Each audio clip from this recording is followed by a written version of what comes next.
Morning students, आज हम जल संसाधन या वाटर रिसोर्सेज के बारे में बात करेंगे। जल एक ऐसा तत्व है या ऐसा एलिमेंट है जिसके बारे में हम सभी अच्छे प्रकार से जानते हैं तथा हमारे दैनिक जीवन में जल बहुत महत्वपूर्ण तत्व है। जल की बात करें तो जल पृथ्वी पर 70% पाया जाता है, जो कि एक बड़ा भाग है तथा हमारे ह्यूमन बॉडी की बात करें तो ऑलमोस्ट 60% वाटर हमारी ह्यूमन बॉडी में प्रेजेंट होता है। प्राकृतिक संसाधनों में जल एक ऐसा सोर्स है जिसके बिना पृथ्वी पर जीवन की कल्पना भी नहीं की जा सकती। मानव के इतिहास की ओर देखें तो मानव का इतिहास जल में ही निहित है। मानव के सांस्कृतिक विकास में भी जल की उपलब्धता की महत्वपूर्ण भूमिका रही है। इतिहास प्रमाण है कि मानव सभ्यता का विकास नदियों के किनारे ही हुआ है, जहाँ मानव को जल सरलता से उपलब्ध होता था। इसीलिए इनको नदी घाटी की सभ्यता भी कहते थे, जहाँ मानव ने जल संसाधन का उपयोग विभिन्न कार्यों जैसे पेय, सिंचाई, परिवहन आदि में पहली बार किया। आज के बड़े नगरों का उद्भव जल सुविधा के कारण नदियों के तट पर हुआ है। इसके उदाहरण हैं लंदन, कलकत्ता, कानपुर, लखनऊ आदि नगर हैं। जल परिवहन के व्यापार के विस्तार में भी महत्वपूर्ण योगदान दिया है और आज भी अंतर्राष्ट्रीय व्यापार इसी पर निर्भर है।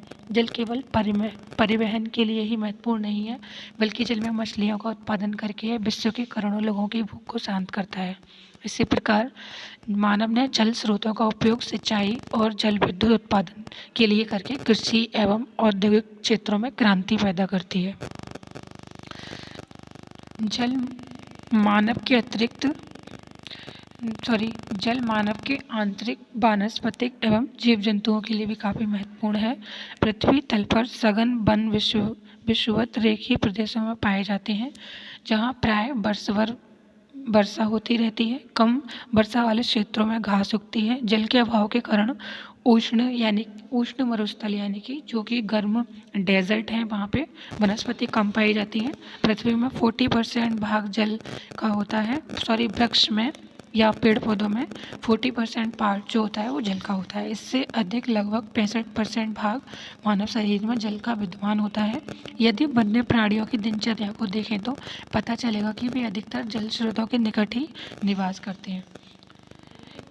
हमने जल के बारे में कुछ महत्वपूर्ण बिंदु जाने।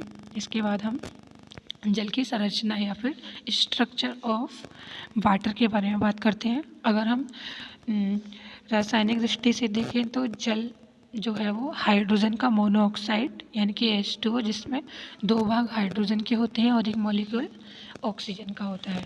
किंतु प्रकृति में इस प्रकार का शुद्ध जल अवेलेबल नहीं है। यह एक प्रकार का सॉल्वेंट होता है। जैसे ही वाष्प संघनित होकर वर्षा के रूप में वायुमंडल में होकर पृथ्वी तल तक पहुंचती है, तो इसमें बहुत सारी इम्प्योरिटीज़ जैसे कि धूल के कण, गैसें आदि मिक्स हो जाती हैं। धरातल वर्षा जल जब बहने लगता है तो इसमें अनेक तत्व इसमें मिल जाते हैं। भूमि में प्रवेश करते समय अनेक खनिज घुलकर इसमें मिल जाते हैं। इससे जल की गुणवत्ता की कमी हो जाती है, उसका ह्रास हो जाता है। 1971 में विश्व स्वास्थ्य संगठन वर्ल्ड हेल्थ ऑर्गेनाइजेशन ने पेयजल की गुणवत्ता के लिए कुछ मानक निर्धारित किए थे। इन मानकों के बारे में जान लेते हैं। ये मानक थे, सबसे पहले देखते हैं रासायनिक मानक। रासायनिक मानक की बात करें तो जो हमारे पेयजल है या पीने वाला जल है, जो हमारा पेयजल है या पीने वाला जल है, इसकी pH वैल्यू 7 से 8.5 के बीच होनी चाहिए। इसमें मिश्रित अपद्रव्य की जो सीमा है वो निर्धारित की गई है, यानी कि इसमें मिश्रित जो एलिमेंट हैं उनकी सीमा निर्धारित कर दी गई है। तो जो ठोस पदार्थ हैं वो 500 मिलीग्राम पर लीटर होने चाहिए। कैल्शियम 75 मिलीग्राम पर लीटर, मैग्नीशियम 30।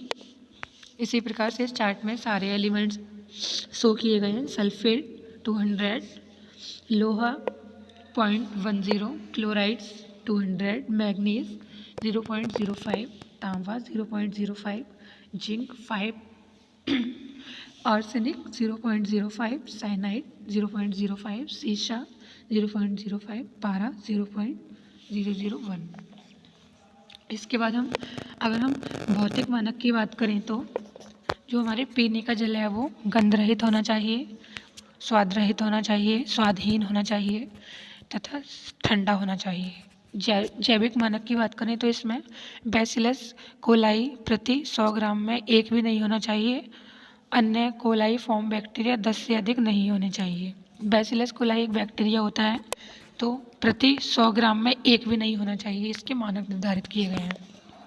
अगर हम जल की गुणवत्ता की ओर ध्यान दें तो गुणवत्ता के आधार पर इसको 5 भागों में बांटा गया है। शुद्ध जल या क्लीन वाटर, सुरक्षित जल या सेफ वाटर,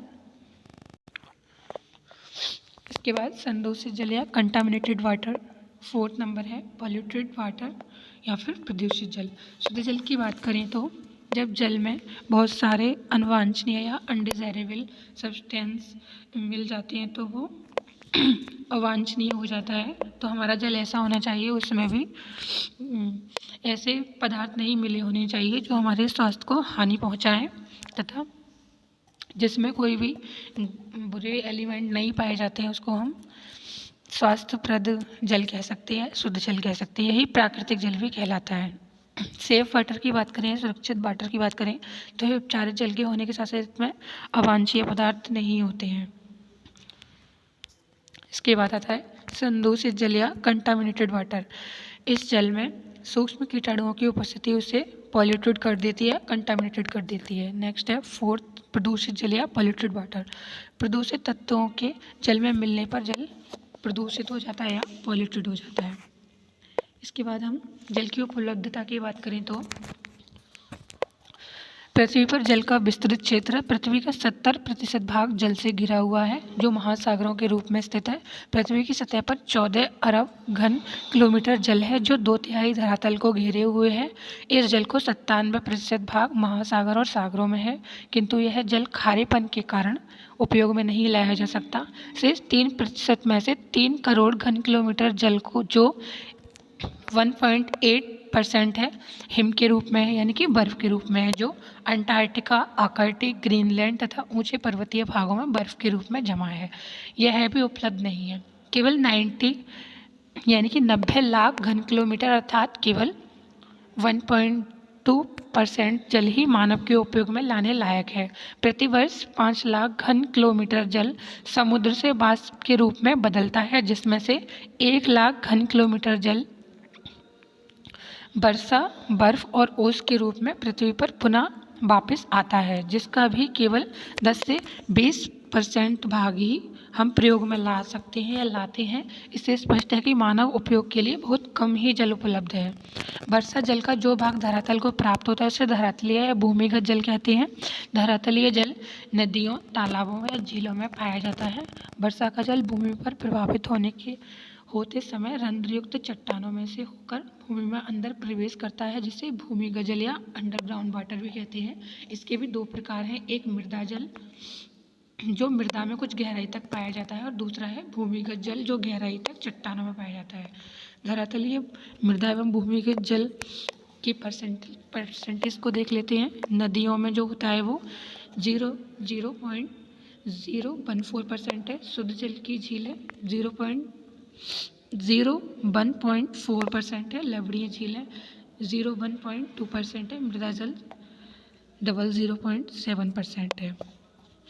पृथ्वी और वायुमंडल के बीच जो अनवरत रूप से एक साइकिल चलती रहती है, इसको हम वाटर साइकिल या जल चक्र के नाम से जानते हैं। यह जल चक्र ही पृथ्वी को प्राप्त होने वाले जल का सोर्स है। जल चक्र या वाटर साइकिल एक नेचुरल प्रोसेस है जो निरंतर कंटिन्यूअस चलती रहती है। पृथ्वी तल पर स्थित जल जब सूर्य ताप से गर्म हो जाता है तो उसमें वाष्पीकरण यानी कि वेपराइजेशन स्टार्ट हो जाता है। यह जल वाष्प जल से हल्की होने के कारण वायुमंडल में ऊंचाई की ओर गतिशील होती है। ऊपर इसमें निहित ऊष्मा के समाप्त होने पर यह जलवाष्प संघनित होकर या कंडेंस होकर वर्षा या अन्य रूप में पृथ्वी तल पर लौटती है और पुनः वाष्पीकृत होकर वायुमंडल में पहुंचती है। जल चक्र की जो प्रोसीजर है या उसका चक्र है वो उसको हम देख लेते हैं। 75% जो जल है वो महासागरों में है तथा 7% भूमि पर है। 18% जो है वो वाष्पीकरण होता है और 25% जल जो है वो भूमि और जल वर्षा के रूप में रहता है।